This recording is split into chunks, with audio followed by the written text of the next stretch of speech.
Salam alaikum wa rahmatullahi wa barakatuh. Nous consacrons cette séance à faire connaissance à des symboles et notations mathématiques que nous sommes obligés de l'apprendre par cœur. Pourquoi? Parce qu'on utilise en maths un ensemble de symboles et notations pour formaliser les énoncés et les démonstrations et aussi faciliter les communications entre les mathématiciens. Maintenant, commençons par ce symbole-là. Inférieur à 5 est inférieur et plus petit que 9. Inférieur ou égal à 1. 5 peut être égal ou inférieur à 5. 2 peut être inférieur ou égal à 6. Maintenant, supérieur, ça veut dire plus grand. 11 est strictement plus grand que 8. Supérieur ou égal à 1. Ce symbole signifie supérieur ou égal à 1. 3 est supérieur ou égal à 3. 8 est supérieur ou égal à 5. Maintenant, ce symbole signifie voisin de, ou bien approximativement égal à 1. Prenons l'exemple de pi.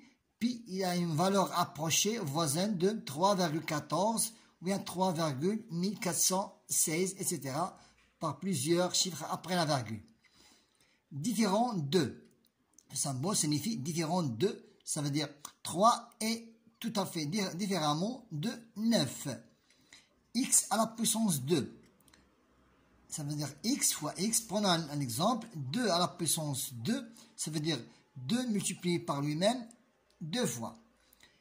X à la puissance 3, ça veut dire x multiplié par x multiplié par x. Prenons notre exemple. 3 à la puissance 3, ça veut dire 3 multiplié par 3 multiplié par 3. Maintenant, passons au pourcentage. Symbole, ça veut dire pourcent. C'est par exemple dans un magasin, un article, sur un article, on a écrit 5% par exemple. 5%, ça veut dire quoi? Ça veut dire chaque 100 euros ou bien 100 dirhams, nous avons fait une remise de 5%. Ça veut dire de 5 dirhams. Chaque 100 euros, on a fait une remise de 5 euros. Maintenant, passons à la notation et les symboles suivants aussi. Appartient à. Appartient à. Maintenant, on doit faire l'application pour bien comprendre. Ce symbole signifie appartient à. Prenons notre exemple, application.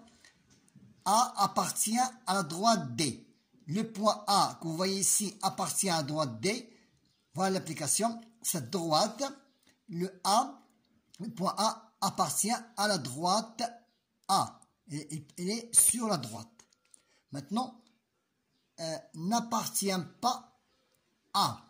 Lorsque je fais une barre oblique, ça veut dire n'appartient pas à. Prenons notre exemple. A n'appartient pas à droite D. Le point A n'appartient pas, signifie le point A n'appartient pas à la droite D. Ça veut dire ce point-là, il est à l'extérieur et n'appartient pas à la droite D.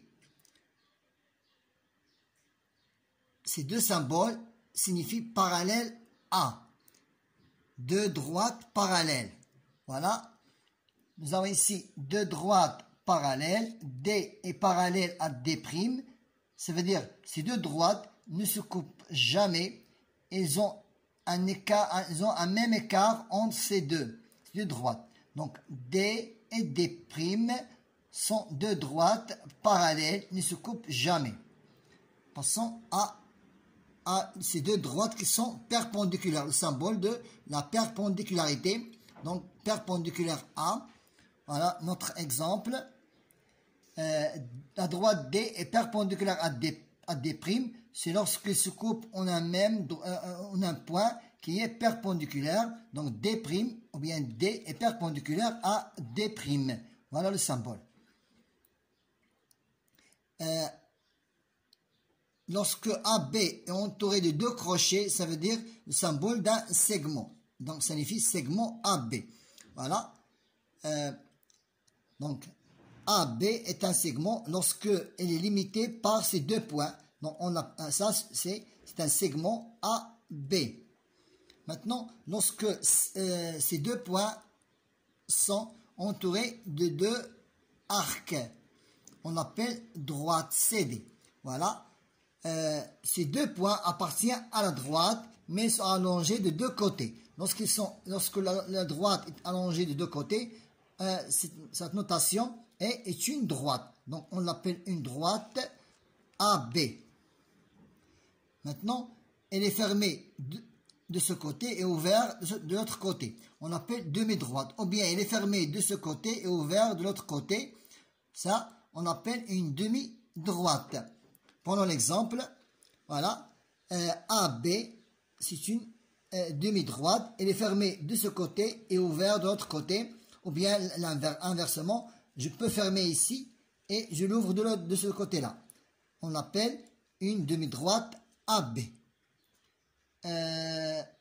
L'angle XOY avec un sommet O et ces 2 côtés XO et XO et YO. C'est un angle, symbole d'un angle.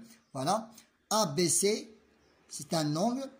Donc, elle est formée de 2 côtés qui se coupent en un point qui s'appelle le sommet. Merci de votre patience.